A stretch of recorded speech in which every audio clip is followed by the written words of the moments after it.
Jambo jema sio lazima wakaliona watu wengi. Jambo jema sio lazima wakaliona watu wengi. Jambo jema sio lazima wakaliona watu wengi. Mtu ambaye kushindwa kwake ndio kushinda ambako dunia wakati fulani itakuja kusema huyu aliushinda ulimwengu. Ndio maana Yesu anasema duniani mnayo dhiki, mimi nimeushinda ulimwengu. Anayesema ameushinda ulimwengu, yeye mwenyewe anauawa uchi wa mnyama. Hakuna cha wanafunzi, hakuna cha makutano yanayomsaidia. Wote wamebaki tu wameshika tama hivi, na baadhi wamegeuka kusema asulubiwe, alijifanya aliokoa wengine, si yeye aliokoe. Lakini ndio anayesema duniani mnayo dhiki, wengine mimi nimeushinda ulimwengu. Kushinda ambako ni kushindwa. Yaani wote wanaona hapana, angekuwa mwana wa Mungu, angekuwa mwana wa Mungu hapana, angejiokoa hapo. Sasa yasingefanyika hivyo. Kwa hivyo vile jamaa ilikuwa kuna mahali anatuchanganya. Lakini kweli hapo ndo kashinda hapo. Kashinda mpaka leo. Watu tunasherehekea kushinda kwa Yesu. Lakini aliangikwa msalabani. Aliyevuliwa nguo. Watoto wadogo, wasichana wadogo, wanawake wote waliona miundombinu yake. Lakini tunamuita alishinda. Kushindwa ambako ndio kushinda. Ni kuishinda nafsi yako. Na kwamba hata kama waliokuwa pamoja na mimi, hata kama waliokuwa wananipongeza kwamba nafanya vizuri, hata wakifika mara wakajikwaa, wakasema hapana, sasa kama kweli ingekuwa ya kweli Mungu angekuwa pamoja na wewe, angekushindia leo kama hili. Yesu tunampigia kelele kwamba alishinda mwanaume, alishinda. Si tu kwa sababu alifufuka, si tu kwa sababu alipaa mbinguni, alishinda lile ambalo litaka limtoe kwenye njia. Alishinda wazo ambalo lisema utakufa bure. Bado baada ya hapo watu hawatageuka, bado watageuka wachache na kufa bure. Sema ndio nakufa bure, lakini inatakiwa walau nisigeuke kile nilichotakiwa kufanya. Updates za mbinguni, miongoni mwa yaliyomo moyoni mwa Mungu leo.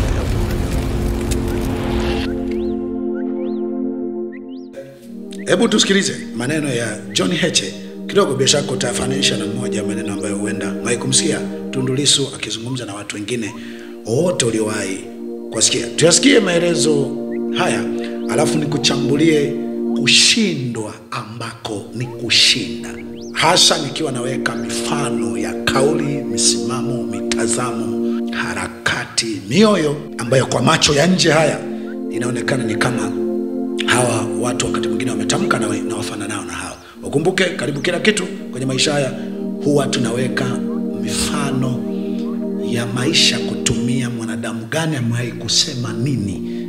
Tuangalie mwisho tu wake ulikuwaje, ilikuwa sahihi kiasi gani, lakini mifano ya maisha haya tunatumia mwanadamu gani aliwahi kusema nini, aliwahi kufanya nini, palipokuwa na nini. Hata kama alifeli, hata kama alifika mwisho ukawa mbaya, lakini kuna baadhi ya misimamo, maamuzi, mikakati, harakati, matamko vilikuwa ni mtu yoyote aliyewahi kushinda ama kuleta ufanisi kwenye jamii alipitia namna hizo ambazo wengine waliwahi kushindwa. Hebu tutazame clip hii kwa ufupi, alafu baada hapo ni kuchambulia kidogo kushindwa kuliko ni kushinda ambako ni kushinda. Umeshindwa lakini umeshinda. Karibu. Jambo jema sio lazima wakaliona watu wengi. Wanatutishia kwamba Chadema itakufa tusiposhiriki uchaguzi. Uchaguzi gani? Chadema itakufa hii. Na ife kama tasimamia jambo la kweli na watu wasijue kwamba tunasimamia ukweli, na ife kuliko kuwepo inasimamia uongo. Kuliko tuwe na chama kinachosimamia uongo. Tuko tayari sisi wengine kuacha hii siasa. Kama viongozi wetu mnataka mimi na Lissu tusimamie uongo, mimi siko tayari kuwa sehemu ambayo na riski maisha yangu na wakati wote na windwa alafu nasimamia uongo na ukataa CCM. Mimi na nafasi ya kwenda CCM nikapata nafasi. Nimekataa kwenda kuwa sehemu ya uongo. Alafu mtu ananiambia niwe Chadema kwenye sehemu ya uongo huku na riski maisha yangu. Si bora niende kwenye CCM ambako nitakuwa sehemu ya uongo alafu sina riski yoyote ya maisha. Katika kitu ambacho ni vigumu kuwaona wanadamu duniani, kitu ambacho watu hawana uelewa nacho, ni kuwa tayari kushinda akiwa ameshindwa, kuonekana ameshindwa, watu wote kujua ameshindwa wakati ameshinda. Watu kwa sehemu kubwa wanataka unalolipigania mwisho wa yote lilete majibu wanayohitaji, lilete mafanikio wanayoyahitaji.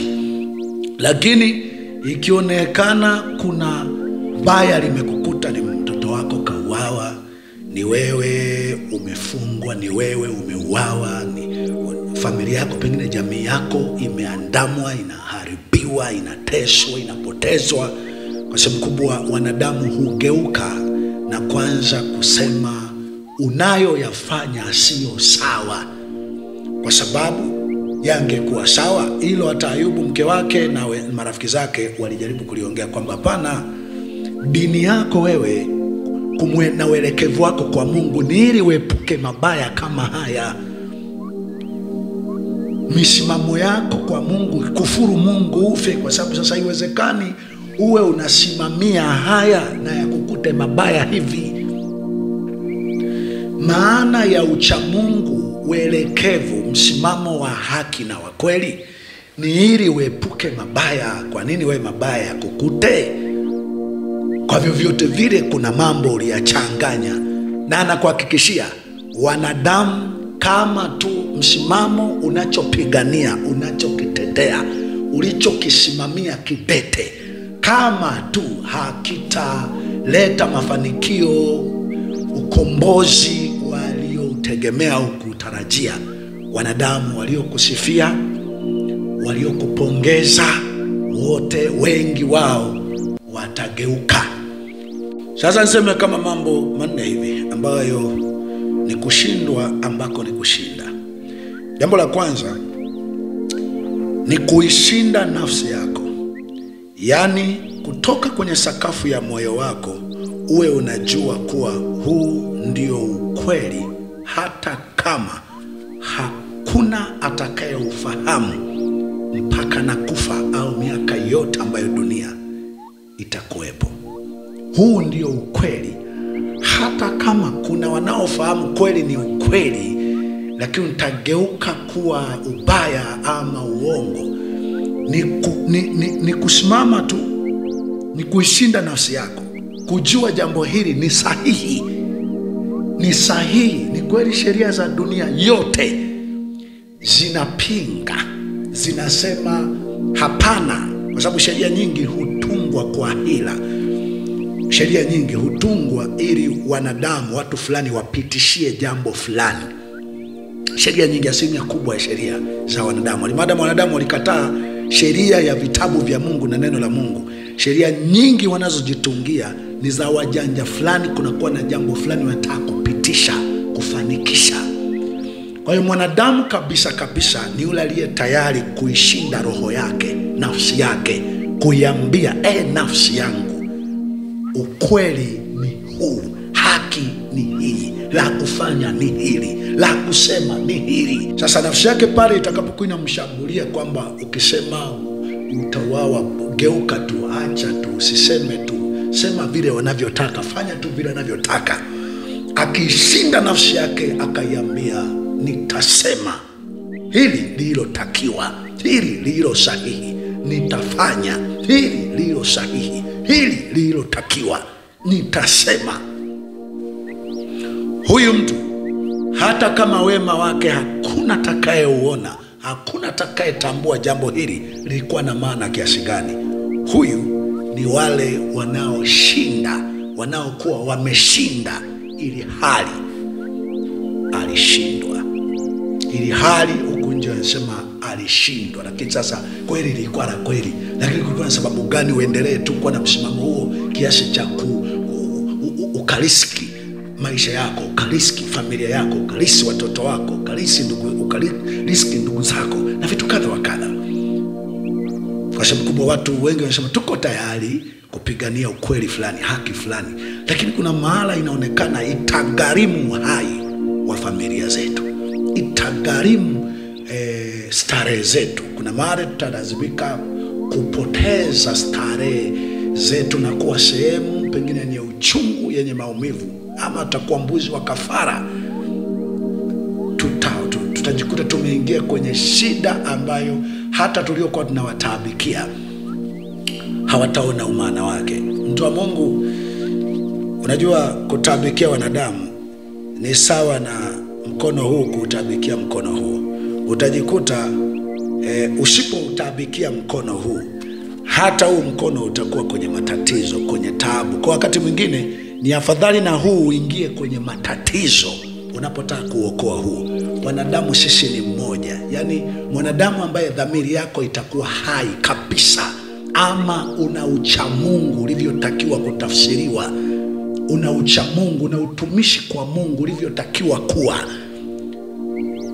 uwezi ukastare, ukarelax, ukaendelea kushangilia mipira, ukaendelea kuangalia filamu zikanoga, ukaendelea na jambo lingine, wakati kuna mtu mwingine yuko kwenye uchungu na maumivu, na hasa anayekuwa ameonewa. Unajua pengine kauli yangu hii, jitihada yangu hii, kufafanua kwangu huku, huenda kunaweza kukapunguzia shida alionayo au kumnasua kwenye shida alionayo.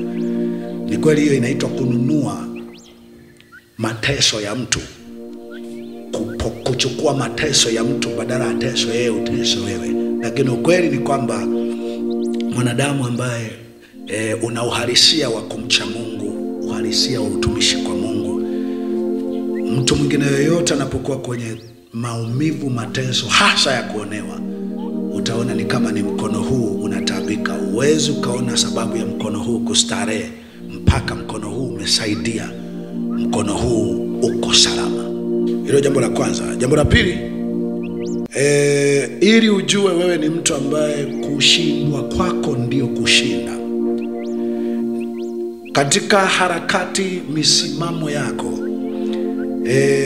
kuna mahala utajua hata watu wa karibu, kuna mahala utajua hata watu wa karibu, ama waliokuwa na kupongeza, waliokuwa na penda misimamo, matamko, harakati zako, utafahamu kwamba kuna kipindi mbele yako ambacho kama tu hautapatikana ushindi unaopigia kelele ama unaofanyia harakati hizo, utafahamu kwamba jamii hiyo, watu hao watakuja kukugeuka, kushangilia, na kwanza kujikuta wanaanza kushangilia mabaya yanapokukuta, kwamba ulizidi sana, ulikuwa kimbelembele sana. Kweli itakiwa uongee, lakini ulizidi.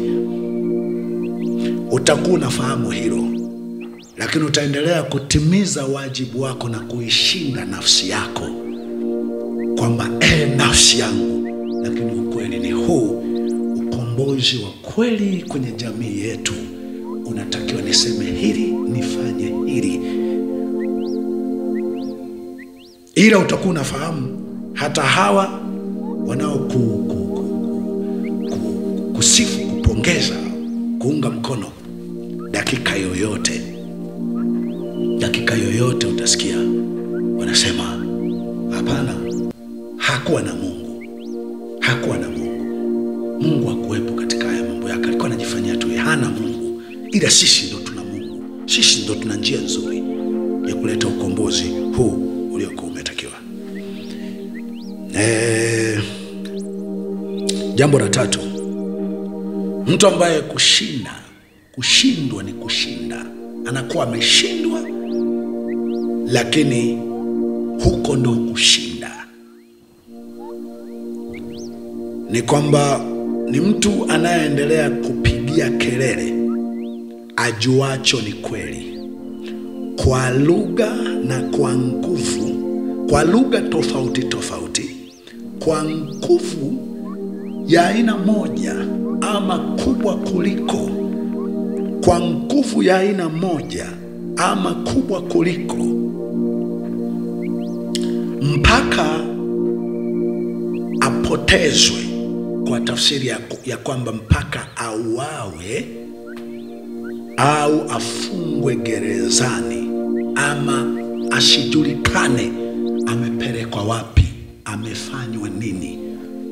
Ataendelea kupigia kelele ajuacho ni sahihi, ni ukweli, ni sahihi, kilipaswa kiwe hivyo. Hata kama pana sheria, pana michoro mingi kuna propaganda nyingi limegeuza kwamba ukweli sio huu, watu msifanye hivi. Ataendelea kupigia kelele ajuacho ni sahihi, ni ukweli, kwa lugha tofauti tofauti, yani zile lugha zinazofanya hata wanaokuwa wamekipindisha wao wanafika mara sema jamaa yu karibu na kueleweka, huyu anaweza akaeleweka. Yani wanaanza sasa kutafuta ni kwa namna gani tuongeze volume na sisi ya propaganda, watu wajuage hiki sio sawa. Lakini mtu ambaye kushinda hata akishindwa anakuwa ameshinda, huwa hanyamazishwi na zile kauli za wameshakusikia sasa. Hata kama wangeje, kama hapa hawajakusikia hawasikii tu. Mungu katika Isaya 58 mstari wa 1 anasema piga kelele usiache, waambie watu wangu makosa yao na Yakobo dhambi yake. Ukisikia usiache, maana yake utasikia watu wanasema wameshasikia sasa, usiache. Utafungwa, usiache. Utauawa, usiache. Watauawa wa karibu yako, usiache. Wewe utashinda hata kama jamii itasema ulishindwa. Jambo la 4 ni kufahamu kuwa kwa sababu ya msimamo, harakati, matamko nilio nayo, siku ya shida yangu hakuna atakaye yatoa maisha yake kwa ajili yangu. Hakuna atakayetoa maisha yake kwa ajili yangu. Na hata wachache watakao jaribu kutaka kuniangaikia waweza wakawa wanaongeza tatizo. Waweza wakawa wanaongeza tatizo, au wasiangaikie taabu yangu sawa sawa na ninayoyapitia. Yani unayoyapitia yenyewe ni makubwa, magumu, lakini unakuta nguvu inayotumika kukupigania haiendani na ile taabu unayoipitia. Ama wakati mwingine hata inakuongezea. Kuna watu ni kama wanakutetea, wanakupambania, lakini wanakuongezea vifungo, dhiki, maumivu, kadhia, mateso. Unatakiwa unafahamu hayo, au mara nyingi anakuwa amefahamu hivyo. Mtu ambaye kushindwa kwake ndiyo kushinda ambako dunia wakati fulani itakuja kusema huyu aliushinda ulimwengu. Ndio maana Yesu alisema duniani mnayo dhiki, mimi nimeushinda ulimwengu. Anayesema ameushinda ulimwengu, yeye mwenyewe anauawa uchi wa mnyama. Hakuna cha wanafunzi, hakuna cha makutano yanayomsaidia. Wote wamebaki tu wameshika tama hivi, na baadhi wamegeuka wasema asurubiwe, alijifanya, aliokoa wengine, si yeye ajiokoe. Lakini huyo ndo anayesema duniani mnayo dhiki, wengine mimi nimeushinda ulimwengu. Kushinda ambako ni kushindwa. Yani wote wanaona hapana, angekuwa mwana wa Mungu, hapana, angejiokoa hapo. Sasa yasingefanyika hivi. Kwa hivyo vyote vile jamaa ilikuwa kuna mahali anatuchanganya. Lakini ukweli hapo ndo kashinda mpaka leo. Watu tunasherehekea kushinda kwa Yesu. Lakini aliangikwa msalabani, aliyevuliwa nguo, watoto wadogo, wasichana wadogo, wanawake wote waliona miundombinu yake. Lakini tunamuita alishinda. Kushindwa ambako ndio kushinda, ni kuishinda nafsi yako, na kwamba hata kama waliokuwa pamoja na mimi, hata kama waliokuwa wananipongeza kwamba nafanya vizuri, hata wakifika mara wakajikwaa, wakasema hapana, sasa kama kweli angekuwa ya kweli, Mungu angekuwa pamoja na wewe, angekushindia eneo kama hili. Yesu tunampigia kelele kwamba alishinda mwanaume, alishinda.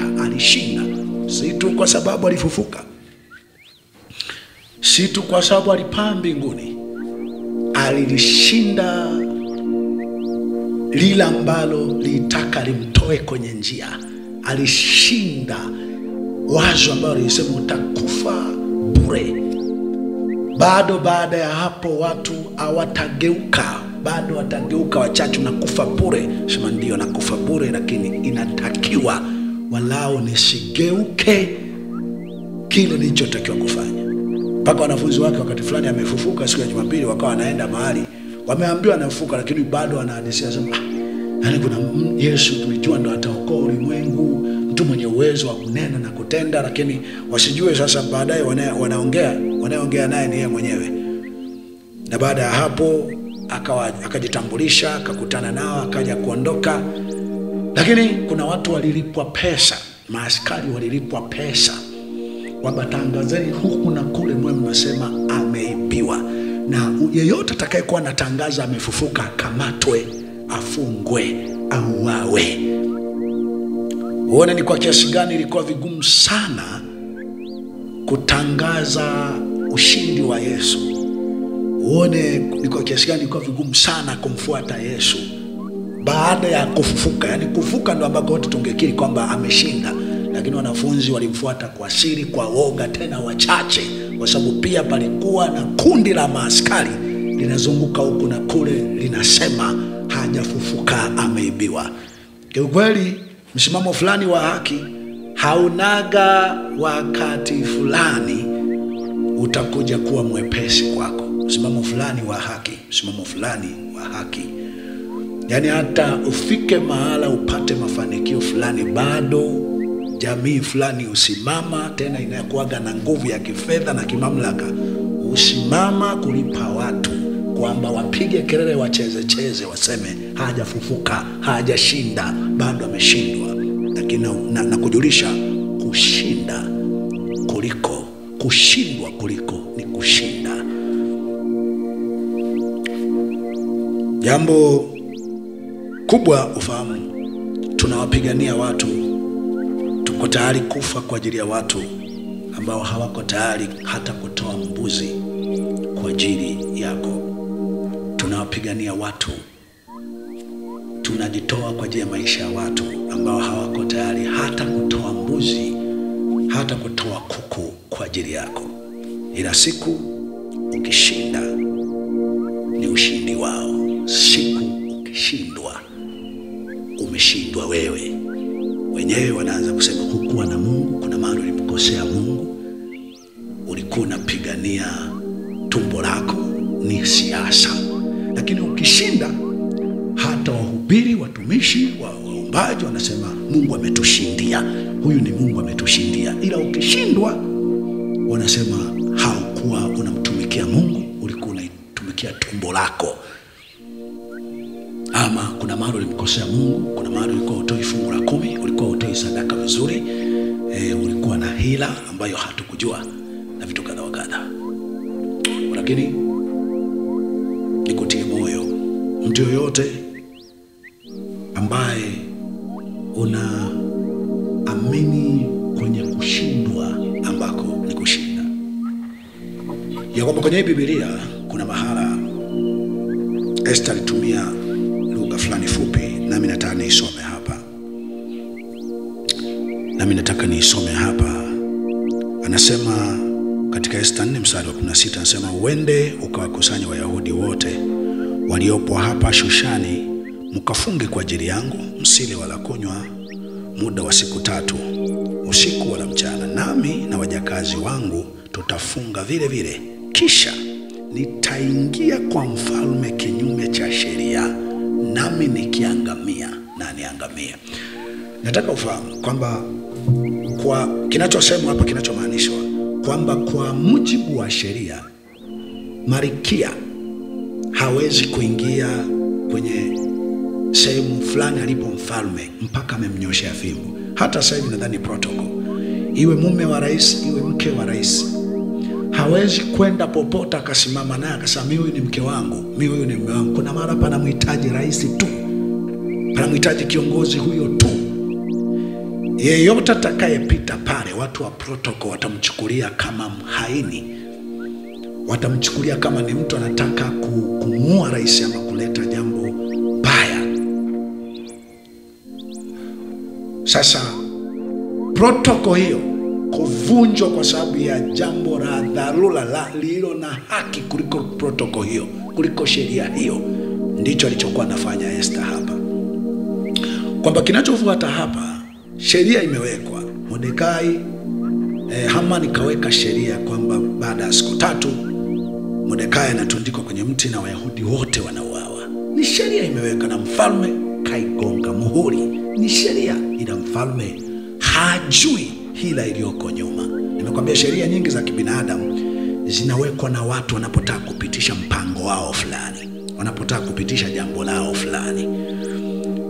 Ni kwa mazingira hayo mtu wa Mungu mara nyingi huwa anaweza akasimama kinyume cha sheria hiyo, na wote wanamshangaa. Mbona ni sheria, ni sheria, ni sheria? Nasema kweli ni sheria, lakini kuna jambo ni sahihi kuliko sheria hiyo.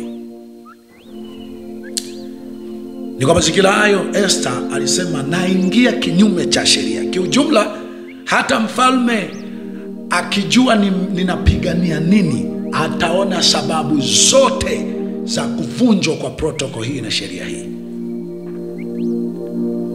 Lakini najua watu wa protokoli kwa sehemu kubwa wanaweza wakanidhuru, ila hili ni sahihi kuliko sheria ambayo imepitishwa na mfalme kati ya sahihi. Na jambo la pili hapo kwa Esther, alikuwa anajua tu kabisa kufanya hiki kinachofuata ni kifo, lakini alishinda. Alikuwa tayari kushindwa, kuonekana ameshindwa, ila baada ya miaka kadhaa, Mungu akipenda aje aonyeshe yule mtu alishinda kwa maamuzi aliyochukua. Mtu mwenye moyo ambaye unauelewa uko tayari kushindwa ambako ndio kushinda, ni mtu ambaye kwenye maeneo mengi utakuwa unajua matamko yako, misimamo yako, harakati zako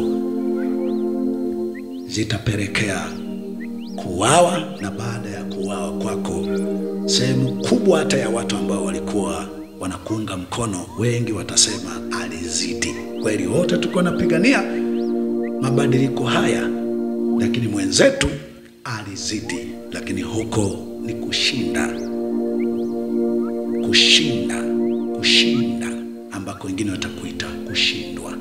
Kujulisha tu mtu wa Mungu, hakuna mageuzi na mabadiliko yaliyotokea duniani kama walioleta mageuzi hayo hawakufanya kila ambacho baada ya kushindikana kutoa matokeo yaliyokusudiwa, hicho kitu kiliitwa ni kuzidi.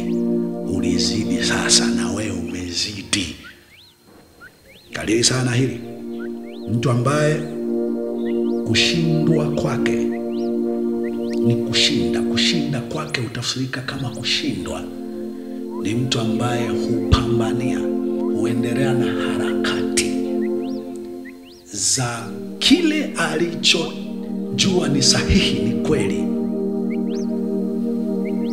mpaka kijulikane, watu kigeuke kuwa ni mfumo wa maisha ya wanadamu. Ukisikia harakati ni kukomalia jambo mpaka mtazamo uliokuwa nao iwe ndo wanavyotazama watu wengine, na iwe ndo mtindo wa maisha.